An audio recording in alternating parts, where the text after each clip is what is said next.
chapter 16. Again, another one of these double headers because I'm trying to catch up. Chapter 16, first Nephi. And now it came to pass that after I, Nephi, had made an end of speaking to my brethren, behold, they said unto me, Thou hast declared unto us hard things. Yeah. Do you think? More than we are able to bear. Amen to that. And it came to pass that I said unto them that I knew that I had spoken hard things. Wow, you knew it and you did it anyway? What a... Ugh. You know, he's the type that, you know... Sorry, but there's so many, like, chauvinistic qualities, you know, the kind of guy that, you know, the mom comes home and the kid is, you know, having a beer or something. So, he can handle it, you know, or whatever. Or, you know, the dad is giving the baby some chips or something when they're like 3 months. What are you doing, you know? It's just like, yeah, I know I gave you something hard for you to digest. Yeah. You know, it's just like... Okay, I knew that I had spoken hard things against the wicked. You know, all he does.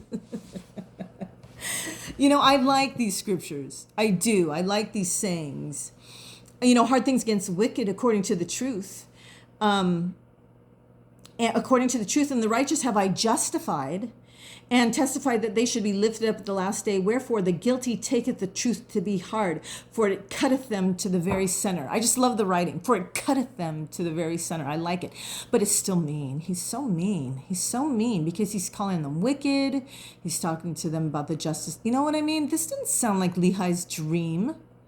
You know, this didn't sound like that wonderful, you know, every time somebody paints it, you know, where's the sword that Nephi's talking about? And these flames that go up forever. That's no one that's painting this dream is including any sword, any flames, Nephi. They keep it simple. They got the path, they got the rod of iron, they got the mist of darkness, they got the floating building, the river, you know, some arms flailing in the river. And the tree that is just the glorious highlight of the whole thing. The glorious highlight is that tree and its brilliant fruit. Nephi's like graffitiing on that dream, adding a sword whose brightness is incredible and with flames going, you know, it's like, I don't know, you know, this is who God had to work with, okay? So this is what we got, but And you know what? And it's not a bad thing. It's not a bad thing. It's just that because, I mean, when I say it's not a bad thing, I mean, it's not a bad thing to read about the failings of people of faith. It's not a bad thing. It isn't. And in fact, we can learn a lot from it. This is quite helpful if you're humble. This is quite helpful if you're humble because you're looking at Nephi berate and belittle and condemn his brothers. And you know what? Poor Sariah. She's probably back there going, oh, you know, here he goes again. You know, did she ever, you know, you wonder, did she ever take Nephi aside and say, why? Can you find like a way to communicate love to your brothers and hope? And can you try to like encourage them and not condemn them? Because they're my babies and I love them. And it breaks my heart that all you ever do is say they're going to hell. I didn't give birth to these boys to send them off to hell. You know, you just, because Nephi is harsh. And like I said, I like these scriptures, some of them there. I love that because the truth is hard and does cutteth the wicked to the very center because, and you can see it a lot of times when you catch someone in a lie and you'll see people literally fold forward, like literally their body language is like, oh, caught, you know, it's like, yeah, it cutteth them to the very center. These are true words. And I'm glad we have these words. It's just, I can't get around the context and who he's speaking to, his brothers, who are on this journey of faith, by the way. They are also on this journey of faith, leaving Jerusalem. I'm sorry, but I got to take a pause to drink. Okay, sorry. Whoa. Who knew talking had such a mouth-drying effect. And now, my brethren, if ye were righteous, I'm sorry. And now, my brethren, if you were worthy, which you aren't, it's just so, he's rude. I'm sorry. If you were righteous and were willing to hearken to the truth, there's a saying here in the South, well, bless your heart, and it doesn't mean bless your heart, It's one of these, if you were righteous, it's a roundabout way of saying you're not. Bless your heart means like, you are so dumb. Do you know where this and this is? And you're starting, oh, well, bless your heart. It's just right there, and it's right in front of your face. It's just like, so this is him saying you're wicked and you're not willing to do anything good. This is his bless your heart version. This is how, I guess, a righteous man condemns people. And a good man. And now, my brethren, if ye were righteous and were willing to hearken to the truth and give heed unto it, that ye might walk uprightly before God, then you would not murmur because of the truth and say, thou speakest hard things against us. This is him. You wouldn't even say that to me. But it is hard. They don't have a spiritual relationship with God. Yeah, of course it's hard. All this stuff is hard. His dad is, has this certain relationship. He has these certain gifts. And his sons don't. They don't. And just because somebody doesn't have the same gifts as you doesn't give you the right to treat them poorly. Because as that fountain of dirty water and that river of dirty water showed us in his dream, is that the source is his family. And their failure to find a way to live with their differences. And their differences in perception. You cannot, the saying, you can bring a horse to water, but you cannot force that horse to drink. You can stuff its face in water, but you cannot force people. And the thing that surprises me is how many people claimed that, agency above all. And, I came here to exercise my agency and to learn through my own experience, my own mistakes, and my own weaknesses. And yet, they turn around and condemn people for the same, for having weaknesses and having agency and having that opportunity to learn through the use of their agency, wisdom. And it is a conundrum in religion because ultimately religion wants you to be afraid of sin. And I'm not saying you shouldn't be, because sin has terrible consequences. So, that's the gamble of sin. The atonement can cover things, but there's just some things that cannot be undone. And that a sinner has to live with for the rest of their lives. And I know, because I'm a sinner. And I have to live with some things for the rest of my life. Now, the beauty of the atonement is that as I turn these things over to the Lord, they just don't hurt anymore. They don't trouble me anymore. I have confidence. That confidence is building that I can learn from these things. And that the Savior's atonement is big enough to cover all these things. And that's why I need him. And that's why I rely on him. Because he is the fruit. And that's where the source of my happiness. Because that love that I feel, that enables me to live with things that I wish that never happened. that I never did or that never happened to me. And yet, in applying the incredible power of the atonement, these things are swallowed up for me, and they are anesthetized. And that bruise doesn't go away, but now it's beige. Now I can touch it and it's not tender to the touch. And speaking of the atonement and the beauty of all that,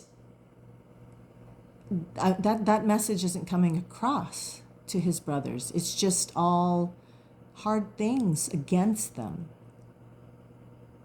instead of trying to nurture their spirits with what they need and the understanding they need. And it came to pass that I, Nephi, did exhort my brethren with all diligence to keep the commandments of the Lord. And it came to pass, it's almost like, and there are people like that, just keep the rules. One thing I love about Hinduism is they almost have different tracks of evolution, spiritual evolution. And you can choose the path of discipline, okay? And this is going to be your form of worship. You're going to do this. There's the path of compassion. And you're going to follow along that path because you're not so good with rules, but you're really awesome at forgiving people and getting over stuff. And I love the fact that Hinduism respects the disposition of different people, and they can all evolve in the same, but really, honestly, Christianity does something similar. Because if you look again at that parable of the prodigal son, there is no condemnation of that son for obtaining wisdom. He had to do horrible things that he wished he never did or never had to go through. It's not going to be one of his stories that he's going to want to sit down with his grandchildren and go, tell us again, Grandpa, about how you ate with the pigs, but the Father doesn't condemn him for how he obtains this wisdom and this insight. Because the other son doesn't learn squat, doesn't learn anything. It doesn't increase in wisdom, compassion, has no recognition of the profound goodness of his father. Just sees his father as unjust, in fact, and unfair. Can't even see his good father correctly. But most Christians will say, oh, he's the good guy. Really? Really, the blind one? The one that accuses his father of being not good? How? How is that the good one? Anyway, I'm digressing. The point is, and it came to pass that they did humble themselves before the Lord, insomuch that I had joy and great hopes of them, that they would walk in the paths of righteousness. Again, it's like when you have, a bad back and you stretch it and you do something and temporarily you get some space in your spine and there's some revitalization of energy and it lasts for a little while, and then the effects of gravity the effects of mortality bring you down again, because that space was artificially created. It wasn't created by you building up your muscles so that it created space and increased, for example, in your spine, your core is stronger, so your spine is straighter and you're able to lengthen more. No, this was just you in the gravity chair going upside down, so you create the space.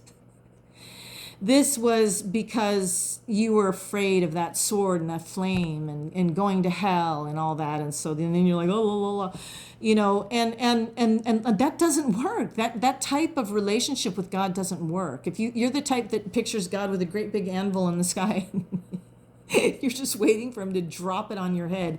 Anytime you do something, that was the relationship that Laman and Lemuel kind of had. They were just like, just don't drop that anvil. They were not necessarily people without faith. They were just guided by people that had no idea how to convey the love of God. Maybe their mother did. Maybe their sisters did, but their father and their brother, the holy ones that were, calling all the shots, from what I'm reading, they're not so good at conveying the love of God. No. No, they're not. Now all these things were said and done as my father dwelt in a tent in the valley, which he called Lemuel. How many times is he going to tell us his dad lived in a tent? We get it. He's in a tent. He was in a house, and he was a rich guy, and now he's so humble. I don't know. It just bothers me that we know you're intense. We know this is rough. It's like he always wants to remind us, oh, his dad, poor dad, has it so tough. Well, so do the rest of them. All of them have it tough. And it came to pass that I, Nephi, took one of the daughters of Ishmael to wife. And also my brethren took of the daughters of Ishmael to wife. And also Zoram took the eldest daughter of Ishmael to wife. So that's a bonus. Who knows if he would have gotten a wife as a servant of Laban. And thus my father had fulfilled all the commandments of the Lord. Here's, again, Nephi with his report card. We got an A so far. Commandments of the Lord which had been given unto him, and also I, Nephi, had been blessed exceedingly, blessed of the Lord exceedingly. And this should have been 2 verses. This should have been 8. It should have been, thus my father had fulfilled the commandments of the Lord which had been given unto him. Next verse, because this is a totally different subject. And it should have stood alone because it's so beautiful, really. And also I, Nephi, had been blessed of the Lord exceedingly. Whoever he married. He was in love, lucky guy. Whoever she was, he was like, wow, I was blessed of the Lord exceedingly. And I like how he compliments his wife that way. And it came to pass that the voice of the Lord spake unto my father by night and commanded him that on the morrow. And you know what? Maybe I'm wrong. Maybe he's not even talking about his wife. But my feeling is that, since he had just mentioned that they all got married and that they did everything the Lord wanted, and that, wow, it worked out for him big time. That's the logic that seems to follow. And it came to pass that the voice of the Lord spake unto my father by night and commanded him that on the morrow he should take his journey into the wilderness. And it came to pass that as my father arose in the morning and went forth to the tent door, to his great astonishment, he beheld upon the ground a round ball of curious workmanship, and it was of fine brass, and within the ball were 2 spindles. And the one pointed the way whither we should go into the wilderness. And I will quite rightly say this is the most bizarre part of the Book of Mormon. This brass 8 ball that falls out of the sky. It's like an episode of Ancient Aliens. You ever watch that show? It's like, some of these curious things that they find that are like, what purpose did this possibly serve in the ancient world, And it had spindles, and it had 2 spindles, going around, and you're just like, who brought this to the tent? And who made this? And where did this come from? So it's just a very interesting part of the Book of Mormon. And it came to pass, so the round ball of curious, and it was of fine brass, and within the ball were the 2 spindles, and one pointed the way whither we should go in the wilderness. So they figured out quickly that this was a GPS system.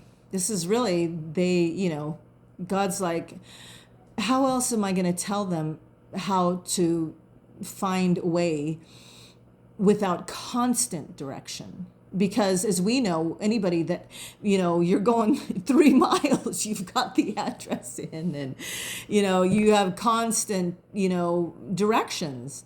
And I imagine going through a wilderness without roads and everything, you'd have to have something to guide you through. And so the only thing I can think of is that desperate times call for desperate measures, and there was no other way to guide them on a navigational trip, not only through the wilderness to where they needed to launch, but also on the sea.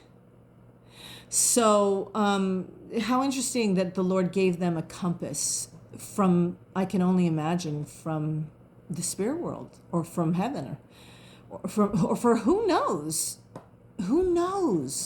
where this came from. But like I told you, it's the most interesting part of the whole Book of Mormon. For most, it's because it's an Ancient Aliens episode. And it came to pass that we did gather together whatsoever things we should carry into the wilderness, and all the remainder of our provisions which the Lord had given unto us. And we did take seed of every kind that we might carry into the wilderness. And it came to pass that we did take our tents and depart into the wilderness across the river Laman, by the river Laman and the valley of Lemuel. And it came to pass that we traveled for the space of 4 days nearly a south-southeast direction, and we did pitch our tents again, and we did call the name of the place Shazer. So interesting that they feel compelled to call, to name a place everywhere where they stayed. This place we'll call the twisting, winding place, because whatever, And it's just interesting that they have a name for everywhere. So every place they stop, it's meaningful to them. And it's, this happened in the valley of Lemuel. This happened in Shazer, and they will be able to know immediately what they're talking. Oh, I remember Shazer. I remember the valley of Lemuel on the river Laman. And it came to pass that we did take our bows and our arrows and go forth into the wilderness to slay food for our families. And after we had slain food for our families, we did return again to our families in the wilderness to the place of Shazer. And we did go forth again in the wilderness, following the same direction, keeping in the most fertile parts of the wilderness, which were in the borders near the Red Sea. So they were kind of in the coastal region. And then there's a mountain range, I guess, and that divides it from the more deserty. And it came to pass that we did travel for the space of many days, slaying food by the way with our bows and our arrows and our stones and our slings. And we did follow the directions of the Baal, which led us in the more fertile parts of the wilderness. And after we had traveled for the space of many days, we did pitch our tents for the space of a time, that we might again rest ourselves and obtain food for our families. And it came to pass that as I, Nephi, went forth to slay food, behold, I did break my bow, which was made of fine steel. And after I did break my bow, behold, my brethren were angry with me because of the loss of my bow, for we did obtain no food. Now, the language here is really interesting, because he said he did break his bow, which was made of fine steel. And after I did break my bow. It's interesting because Nephi, as we see, the way he threw his dad out of the bus. Yeah, he was the one whose mind was so caught up. He didn't know what he was seeing, It wasn't me. It was just, But he emphasizes twice that he broke his bow. And why, you wonder what happened and why Laman and Lemuel were mad. Was he doing something dumb? You just wonder, because otherwise he would say, my bow broke. Most people would say my bow broke, if, I don't know. Because that's the first thing would be out of my mouth if the string went pling or whatever, or the part of it broke or whatever. I'd be, hey, my bow broke. I wouldn't be, unless I was doing something dumb and I broke my bow, I don't know. But they were mad. And of course they were mad, because if your only means of getting food, or one of the main means of you getting food, is gone and you're in the wilderness, that would be of major concern. For it came to pass that we did return without food to our families, and being much fatigued because of their journeying, they did suffer much for the want of food. That's hard. That's hard. A lot of people can endure some things, but the want of food, when you start tampering people's basic needs, their whole sense of security starts to crumble. And a whole host of physiological things can take place in people that completely depresses their mood, when they're depleted of sugar and a lot of other things. It can affect them emotionally and mentally because they are depleted, physically depleted. And it came to pass that Laman and Lemuel and the sons of Ishmael did begin to murmur exceedingly because of their sufferings and afflictions in the wilderness. And also my father began to murmur against the Lord his God. Yea, and they were all exceedingly sorrowful, even that they did murmur against the Lord. And, and what I appreciate about the Book of Mormon, and again, we have this, hall monitor Nephi character who seems never to do anything wrong in his eyes. But to go without food in difficult circumstances is really hard. And for us, it's kind of like almost easier to go without food because, there's a 7-Eleven and, worse comes to worse. Or if you're on the road, at the next gas station, you could, break down, get a string cheese, or you know what I mean? Like, food is never that far out of reach. So even when we're hungry, it's not the same as when you're in the wilderness and there's no food or oven or for days. So when you're out of food there, you're staring death in the face. So if these people didn't murmur, this story wouldn't be believable. And, and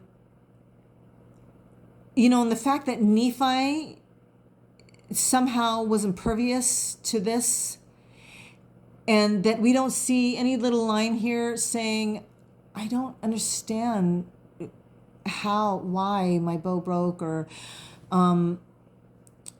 like, this is really hard, or, he just doesn't even seem to acknowledge the trials of others. Like, he doesn't ever seem to acknowledge the difficulty of what they're doing. Now it came to pass that I, Nephi, having been afflicted with my brethren because of the loss of my bow, and their bows having lost their springs, it began to be exceedingly difficult, insomuch that we could obtain no food. And it came to pass that I, Nephi, did speak much unto my brethren, because they had hardened their hearts again, even unto complaining against the Lord their God. Yeah, things look bleak.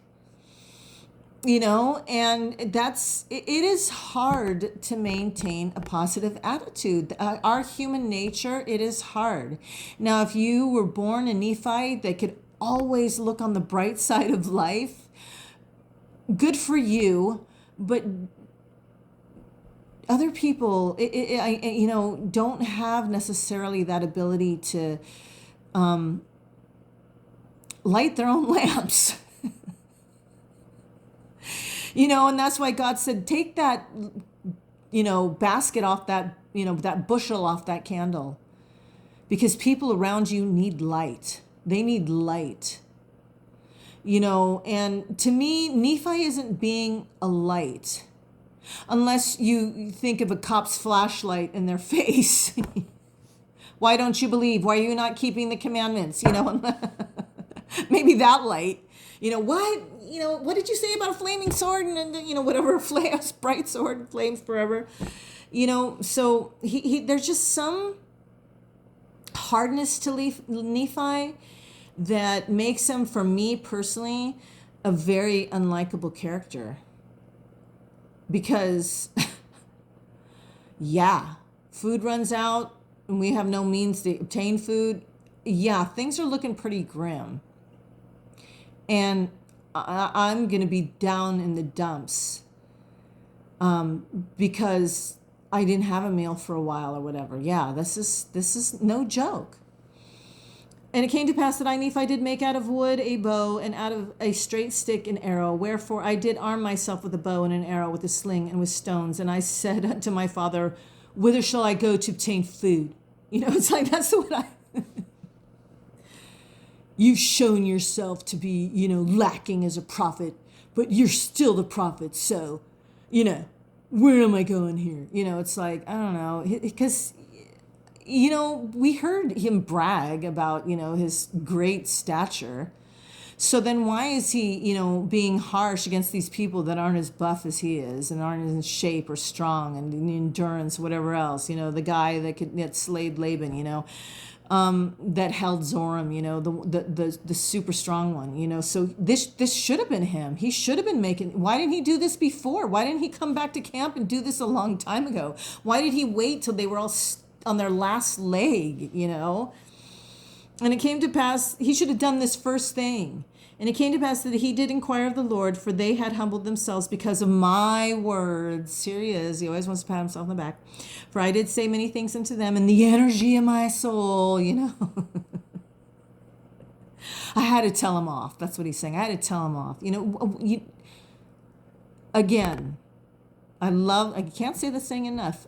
Preach the gospel at all times.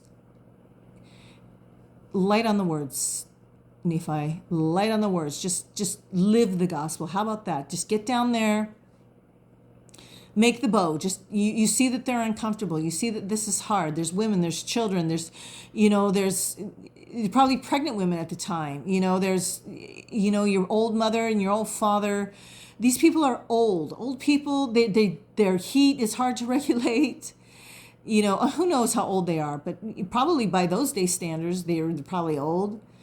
But they weren't, they died younger back in the day. And so they were more fragile. So, but he doesn't acknowledge any of that. And it came to pass that the voice of the Lord came unto my father, and he was truly chastened because of his murmuring against the Lord, insomuch that he was brought down into the depths of sorrow. Really? Wow. Maybe because I don't know what he said. I don't know how he complained. But however he complained, I guess, broke his heart, and maybe he wished he didn't said what he said. But now, when I hear that he was truly chastened, was it because he wasn't setting an example for his sons who already had no faith, as it was? That his real sin was that he fed their doubts, and he added fuel to the fire of their disbelief. And that's probably what brought him down into the depths of sorrow. And that's probably why he was chastened by the Lord. And it came to pass that the voice of the Lord said unto him, Look upon the ball, and behold the things which are written. And it came to pass that when my father beheld the things which were written upon the ball, he did fear and tremble exceedingly, and also my brethren and the sons of Ishmael and our wives. Whatever was on that ball freaked him out. And it came to pass that I, Nephi, beheld the pointers which were in the ball, that they did work according to the faith and diligence and heed which we did give unto them. So as long, according to the faith and diligence, it depended on how good you were and how strong in faith you were. Imagine if our Wi-Fi depended on that. We'd be dumb as sticks, because we'd have no access to Google or Wikipedia or anything, or because if that power of direction and information only comes by our faith, and Jesus himself said that we are of such little faith, how in the world did that ball work at all? It's like, no wonder they were all like, oh my gosh, it depends on our faith. Yeah, of course they're going to start to tremble, because they've just demonstrated that their faith was tenuous because they're mortal. And despite the fact that so many people try to divorce your physical being from your spiritual being, the whole point of this mortality is that one day they will be united and you will be a resurrected being. And if that's the case, then why is it that so many religions disregard the body? Totally disregard it.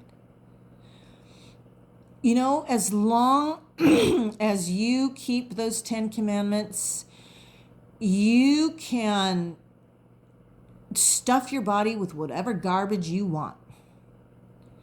And you can abuse your body every which way you can, because you'll get a new one. Is that the attitude? I don't know.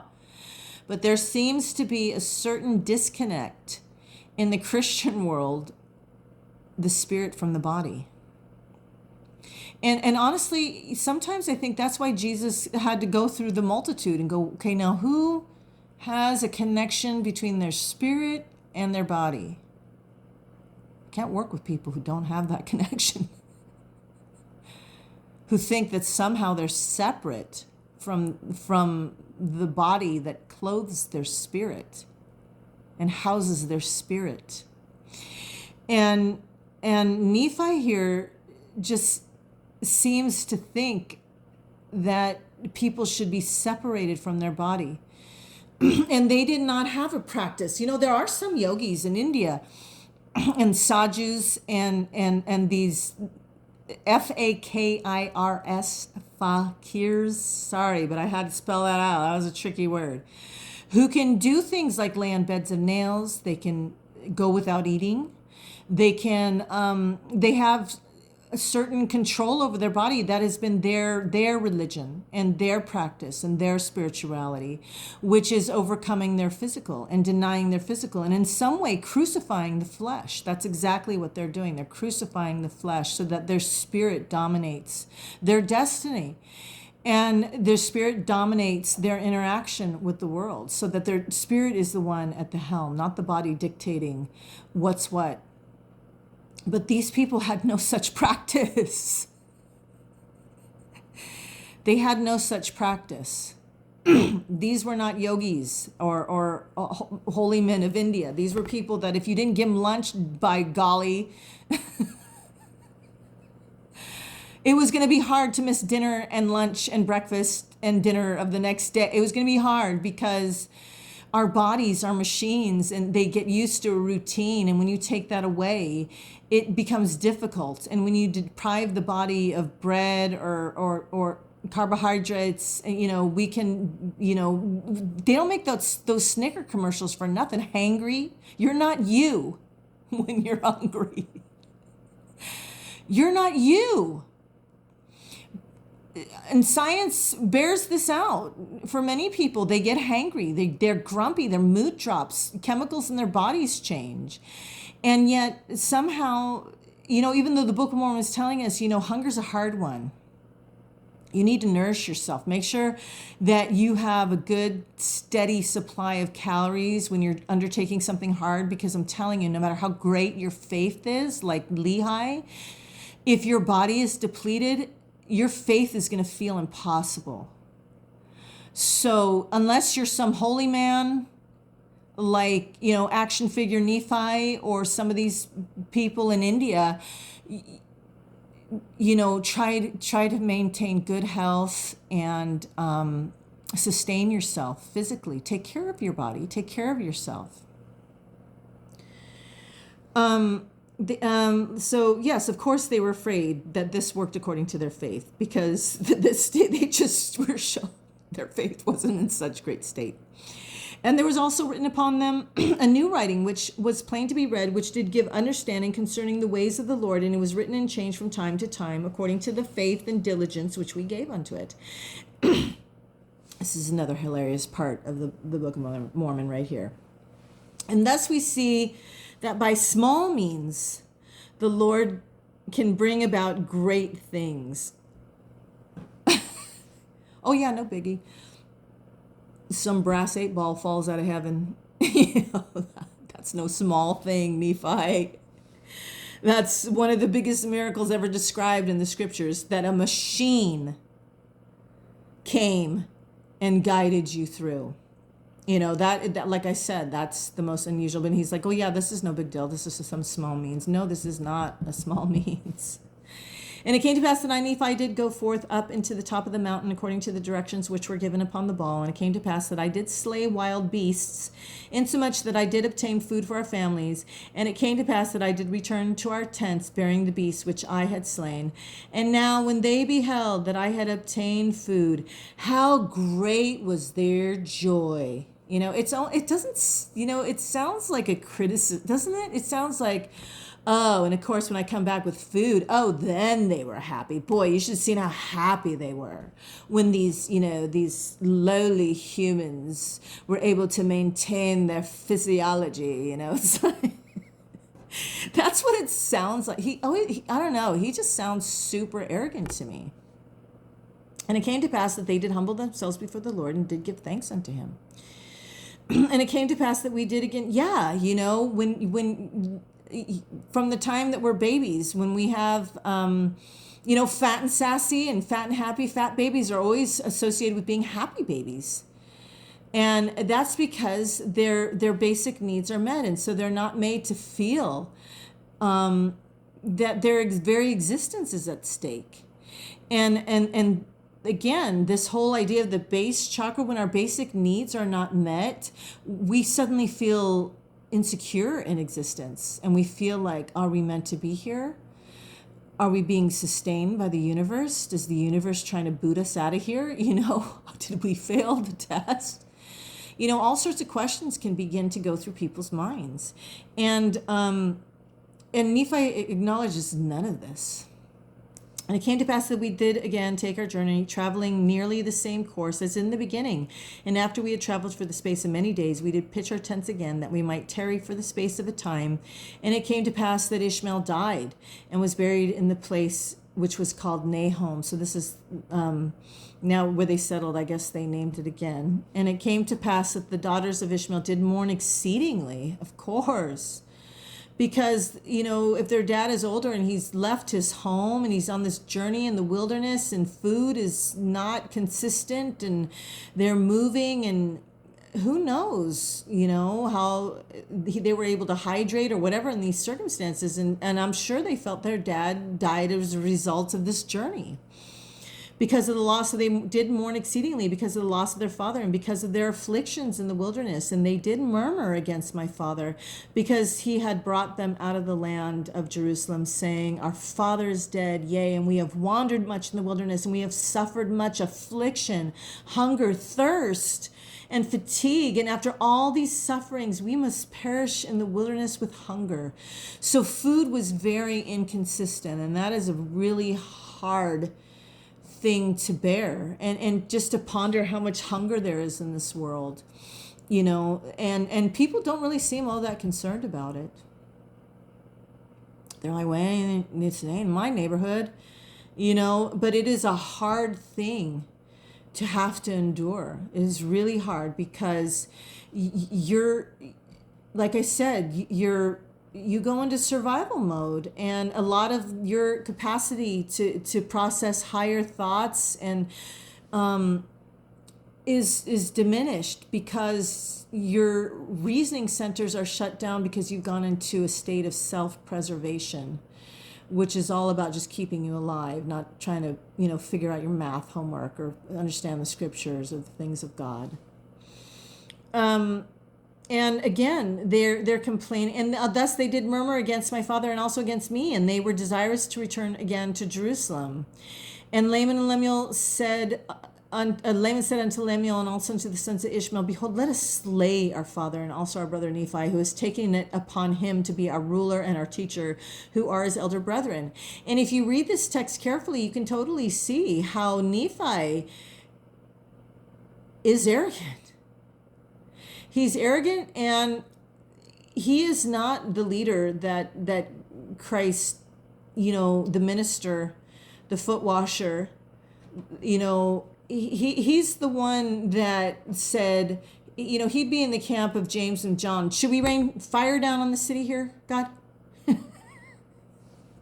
And Jesus is like, man, you don't even know who you're speaking for right there. And Nephi would have been of that camp, because he's all about showing power and influence and being the ruler, and he's the biggest of them all, the biggest and the strongest, and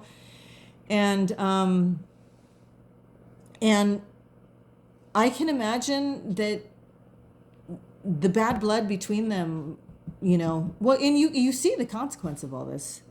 Now he says that the Lord has talked with him, which is hilarious because this is how unreasonable anger is. He not only talked with Nephi, he talked with them too. They heard the voice of the Lord. They were chastened by the voice of the Lord. And also that angels have ministered unto him. Well, they saw an angel. You know how when you're mad and you're just, so many times people will say things they completely don't, they're so untrue when they're angry. That's why anger just makes you so dumb. It makes you look so dumb because you're like saying things that are just don't even make any sense. Like this makes no sense. It's like, we just read about the voice of the Lord talking to you. We just read about the angel appearing to you. It's like, but behold, we know that he lies, unto us. So they completely disbelieve him. Even though they experienced the same thing, even though they saw the same things. So again, this shows that the gospel sounds like lies when it comes from someone who doesn't love you. It just does. And that's why so many people associate the message with the messenger. And we have all these sayings warning us against that, but in actuality, the fact of the matter is that people associate the messenger with the message with the messenger, and that is human nature. And so that's why they're saying he lies to us. He lies to us. He talks to us about a savior and about mercy, and he is just nothing but a jerk to us. He's a liar. And he tells us these things, and he worketh many things by his cunning arts, that he may deceive our eyes, thinking perhaps that he may lead us away into some strange wilderness. And after he has led us away, he has thought to make himself a king and a ruler over us, and that he may do with us according to his will and pleasure. Again, we see them being humble and enduring and doing things because really they don't know what else to do. They don't have a plan of their own. And they're going along with this even though they don't have faith and nothing's making sense to them. And this is what happens when nothing makes sense to people and they're kind of just going on the sense of trust. And it can work out if if the person that's leading you is not esteemed as your enemy. But if you esteem him as your enemy because all he ever does is chastise you B times and never shows an increase of love, ever. In fact, he just gets more and more bold in his criticisms of you. He's your enemy. You're going to see him as your enemy.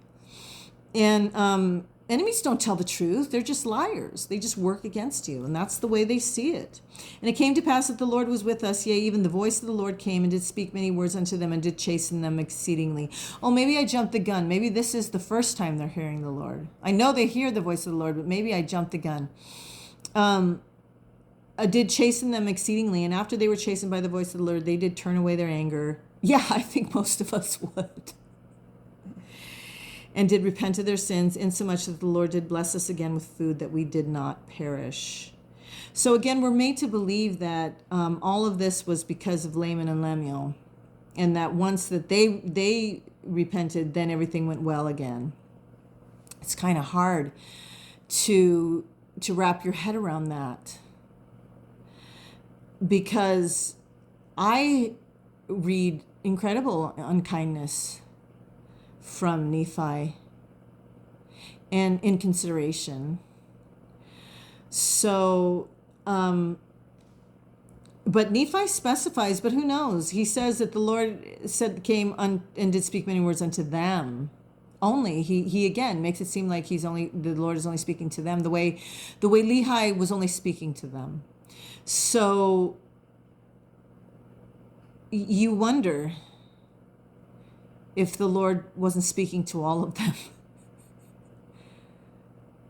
But Nephi, being the type of person that he is, thinking he can do no wrong, and that he has to, take charge of the whole camp. He doesn't have to put his dad in place, which is so surprising, because disrespect was you could be stoned to death for disrespecting your parent, and that was disrespecting your parent, right there. Speaking to your father and the energy of your heart in any way, being critical of him. But, I don't know. I have a hard time believing that the Lord only chastened Laman and Lemuel, and that somehow Nephi escapes chastening. I don't know. All I know is that Lehi's dream represents to me a source of filthy water, and Nephi is part of that source. And I don't care how good he thinks he is, but he has contributed to that bright sword of division that he tried to throw in the dream that was not there. And those flames that shoot all the way up forever, And I just wish that we heard another person, almost like a good cop, bad cop dynamic.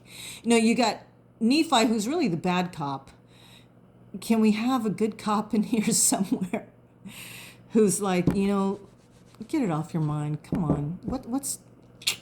Come on, unload. Just, this is a burden to carry. What's troubling you? Tell me. And they found it's interesting that when people are trying to get others to confess and to say the truth, they reach out and they touch them. And they find that physical touch can often just soften people enough so they can open up. But I never see Nephi embracing his brothers or expressing any kind of love or tenderness toward them. So they can't open up. And so I would like to think that the Lord chastened all of them. And that Nephi, again, in his account, no, that was for them. Just like my father's words were for them. Somehow this book and these words are for all of us, but they don't, some of these words don't apply to him. So it's just an interesting character. And again, I just want to remind you what an incredible child of God you are, and that you deserve to be listened to. Just because you don't agree with people or just because you don't have the same understanding of other people doesn't mean that you should not have a voice and you should not be listened to, and that you should not be able to share your concerns of what does and what doesn't make sense to you. And that's the problem. That's why people stay so shallow in their beliefs, because they're afraid to ask questions and they're afraid to look like they have doubts. And that's a spiritually stagnant person, one that wants to appear like they have no doubts. You're a human being. If you don't doubt, you ain't mortal. If you don't question, you're not awake. So I'm just grateful to be able to share this experience with you. And I just want to remind you what an incredible child of God you are. And to resist the temptation to be defined by anybody else. And I love what Brennan Manning said when he said, define yourself radically as one beloved by God. And it is radical. It's radical because you're imperfect and I'm imperfect and everybody is imperfect. And so, somebody said, well, if I were holier, if I were better, if I were more righteous, if I, did this and this and this, I could define myself that way. No. Do it now. Do it now so that you can grow in your ability to see that you are all there. Everything that you want to be and learn and know, it's all there already. Life is remembering what an incredible spirit you are. Life is about remembering the truth you already knew and that you came here to recognize as you were in a physical form. So I encourage you to take care of your body. This is the temple of your spirit. And don't disregard your needs, your physical needs, because it can tamper with your spiritual life. Try so hard to take care of your body and to nourish it with what you want to build your cells with. And remember, you're a child of God, and your body houses a child of God, and you are a child of God. And please worship in a place where you're treated like that, where the whole you matters, where all of you matters. And I will talk to you again soon.